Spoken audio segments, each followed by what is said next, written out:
I do use a lot of video as part of my methodology under sort of an ethnographic umbrella.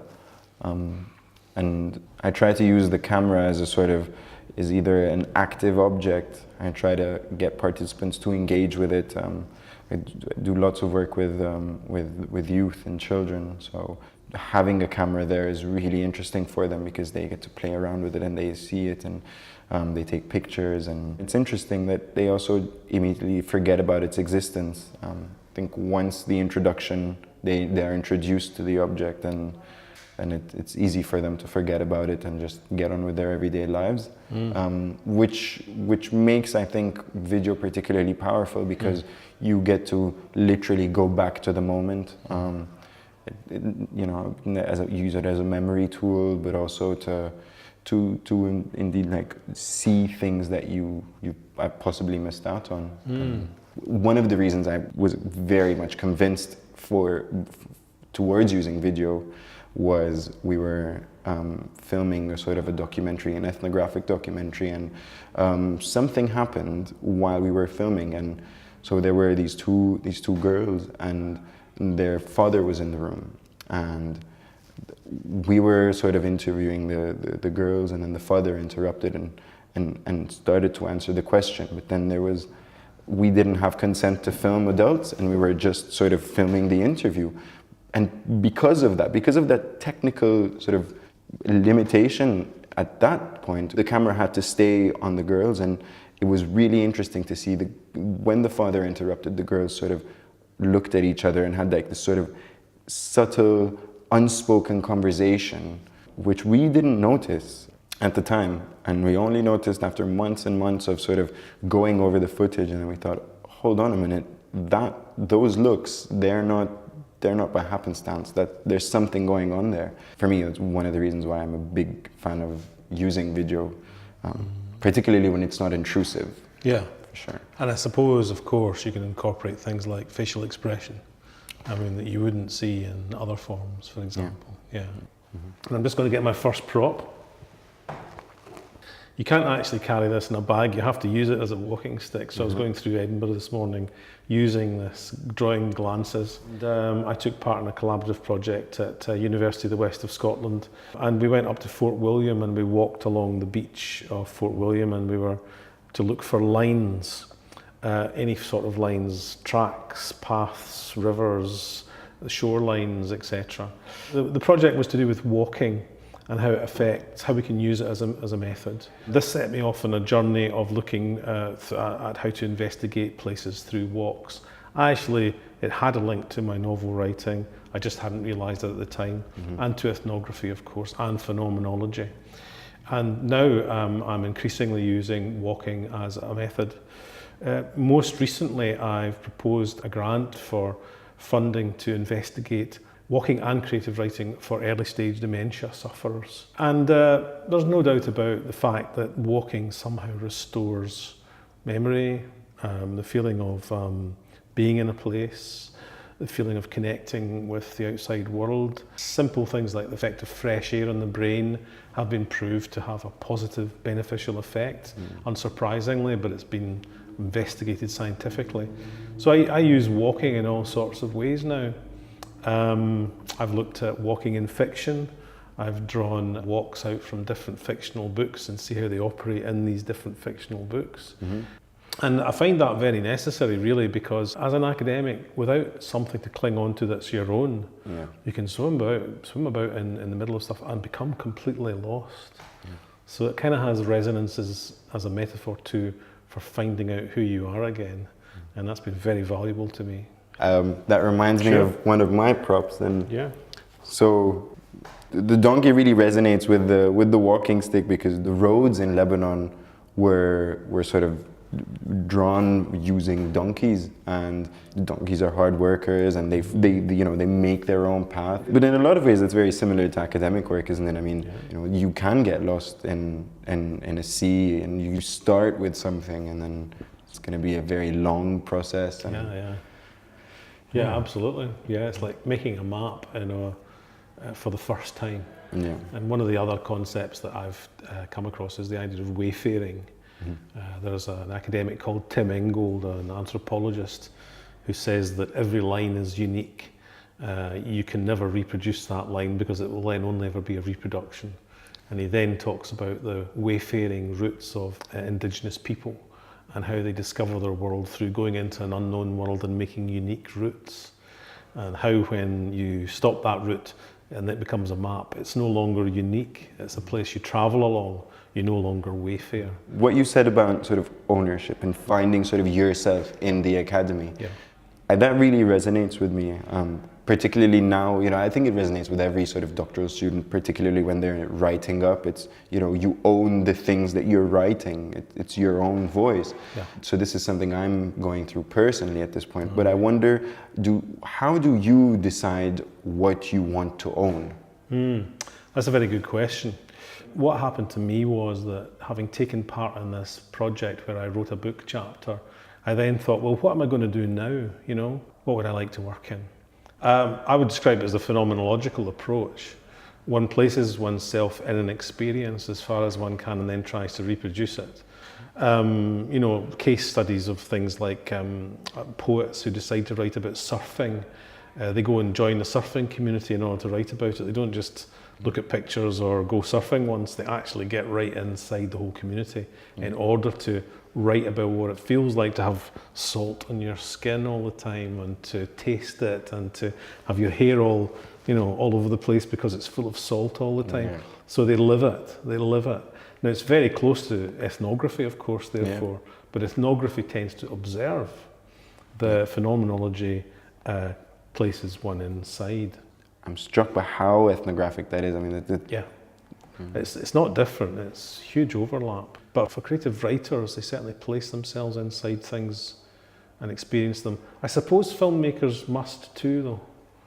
I know a couple of filmmakers who've made films about food banks, and they've had to go and work in food banks to even just win the trust of the people who take food from there. So do you think that phenomenology would be something you'd want to use now? What strikes me is that I think and it speaks a lot to interdisciplinarity as well, and that I think we're talking about extremely similar, if not the same, but there is a very slight difference in the way we approach that experience, or the way we name our approach to that experience. I guess creative writing struggled for many a long time to be taken with any form of validity. It was very much a joke inside academia. And that's why it developed the idea of phenomenology, or used phenomenology as its justification for doing what it does. What makes you decide, hey, this is something I'm going to use? Well, I suppose that's a good question. This is a picture of a holiday I had with my family, and that's me there, and that's my daughter there.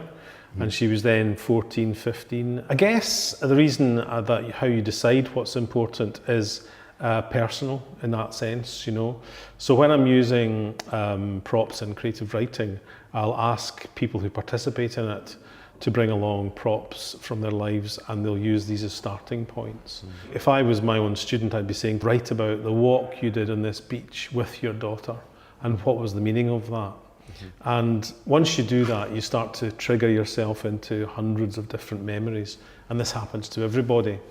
Obviously, if I work with dementia people, that is a good thing, because the memory will be restored, or it'll find it coming back to them to some extent. But it works for everybody. It doesn't matter age or anything. If you start to use a personal trigger, then you get into rich material.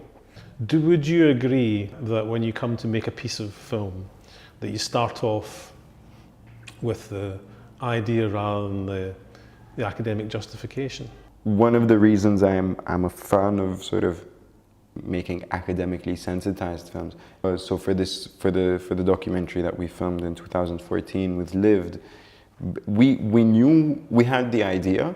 The idea was plain and simple, being co-present, participating in, but also shedding light on the everyday lived experience of displaced youth in the refugee camp. Simple. Yeah. And it would normally have been a simple enough process to just get into the camp and film that sort of stuff. Yeah. But that's what would have normally happened, I suppose, but that's not what happened at all. Yeah. We spend 8 months thinking it over and deconstructing it, and had so many debates, lots of heated arguments. And you know, film can make academic work much more accessible and public, but academic thought can make film work much more sensible and sensitive and aware and careful. Had we not taken those 8 months of just doing research and deconstructing and being reflexive and all these things, you know, I don't think it would have been as valuable a documentary as it is today. I agree.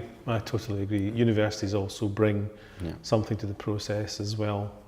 I think that maybe it's an iterative process in that sense, in that you're constantly in dialogue between the two, and your original idea, you come back to it towards the end of it because you realise, yes, it was strong enough, and I've gone through this, and it's grown and changed and developed, but it's still the same idea, really. Yeah. I did see a talk once by somebody who was involved in creative practice who said that our concept that the proposal comes first and then there's the outcome is simply based on Aristotelian thought, which is the Western thought, which is like, well, you can't start anything until you know what you're going to do, so you'd better tell us what you're going to do first. But how the hell can you know what you're going to do until you're at the end of it? That's particularly resonant with novel writers who don't have a clue. Well, most of them don't have a clue what they're going to finish up with at the end. One of the things I come across often is that, well, you can't really discuss methodology in a film. Well, you can. You know, it's just done differently.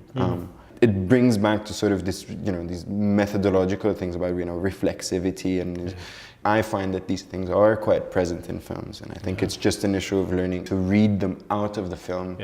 But I mean, you know, going back to this whole film versus text, I think it would be nice to have some form of sort of recognition of creative outcomes, because not recognizing them means sort of completely ignoring their academic value, which is absolutely not the case. They do have value, in academic value. I think that would be a good step to take at some point. And I mean, you seem to be doing that quite a lot. Let me tell you about the work of one of my other PhD students who's writing a novel based on fragments, photographs, a bit of a film, little mementos like a shoelace. And she's investigating her grandmother's story, who was Jewish. Her grandmother came to Scotland and married a traveller in 1940s and left behind in Germany a young girl, a daughter. And it was that girl's story that's being investigated now. My student is using the fragments of that little girl's life. What's her less, like documentations, transportation to Auschwitz, all sorts of things, just fragments to build a life in what she calls creative non-fiction, which means that she's imagining much of this, but she's imagining it in such a way that it's real. Do you know what I mean? We can't say it's unreal. That's really fascinating. Well, the reference in terms of theory is post-memory. There's the idea of memory after the event, and it's particularly associated with trauma. If you can say to students at any level, there's a way of looking at the world which is not just what you see in front of you, but conceptually, they become engaged in a deeper way. And like you said, methods are conducive to that. When you use a method, you learn from it. Sort of like a cycle. Yes, it's a cycle, absolutely. Somebody had called it a nexus recently in an article I was reading. So the use of creative writing outside the discipline of creative writing is very fruitful. This technique's been used with managers, with nurses. Nurses are very interesting because the lecturers who introduced it said, we're trying to teach students values rather than medicine. So they made them write about their patients from the patient point of view. The methodology that we used to justify it was the situationists and their idea of the dérivé and wandering through an urban space and diagnosing its emotional truth from observation, which the board later rejected, because how can you make such a thing scientific? But nevertheless, it's in other ways it works very well. Sometimes, you know, it's nice to not only change the way you expect a student to think about an essay, but also to change the method of the essay. These ingrained disciplinary methodological traditions can constrain research and can constrain the researcher. And I think a lot of the times one of the reasons why it's nice to teach students with different ways, with innovative ways, is because you can ask a question with different methods, and it's useful to think about why you're using this particular method or that particular method, or whether you could in fact answer that question in a better way through a different creative method. I know quite a few doctoral researchers nowadays using emotional maps, using art therapy, using creative drawing with children and stuff. And we're not trained to think about these creative or innovative methods. We're not trained to think about them in the first instance. They come to us after sort of a lot of time and energy spent on finding a different way, because we have these go-to methods, which is fair enough, and absolutely. But then sometimes it is worth sort of getting out of it and getting out of that box. And methods are not sort of this it's not a shop where I can go and take methods. Methods are tools that I can make my own. I have ownership over the method as well. And that's why I think these conversations are really interesting, because we use similar-ish methods on one level, but on a different level, they're completely different. Phenomenology and ethnography, they're similar, but then they're not as well. And I think what's nice about these conversations is that it does show that you can make your methods your own as well, and your research question is your own, your thesis is your own, your methods should be your own as well, and whatever works for your question. Yeah, and I think the value of experimentation has to be remembered too. A lot of the creative writing theory would say, well, we're in a lab here. We're not actually knowing the answer. We don't know the answer to what we're going to do yet. We're going to try a number of experiments, and it's very important that we make mistakes. Don't be scared to make mistakes. If you don't make mistakes, you're not going to get anywhere. Just the idea of the relief from doing it a different way opens up something else. And possibly what happens then is you realize that what you've gone on to do as an experiment is actually part of the methodology anyway. It's actually part of the method. You just didn't realize it until that moment. So there's this constant expansion of exploring the method as well, which is part of that. But I think you have to do something different every now and again. You just have to, instead of writing about it, pick a camera up and go away and take some pictures of it. And I'm sure it'll work. My best friend and I would Skype frequently while I was on fieldwork, once a week or once every 2 weeks. First, it was a nice sort of quote-unquote escape from my fieldwork. Then after a while, I realized, well, hold on a minute. I'm in my Skype conversations with her, I am making sense of a lot of things. Sure. And so I asked her, I said, can I start recording these? And then so now I have, as part of my data, I have a lot of conversations about flat hunting and that sort of stuff. Yeah, for sure. That's also part of it. That's part of it. Sure. And that's fascinating stuff. Yeah.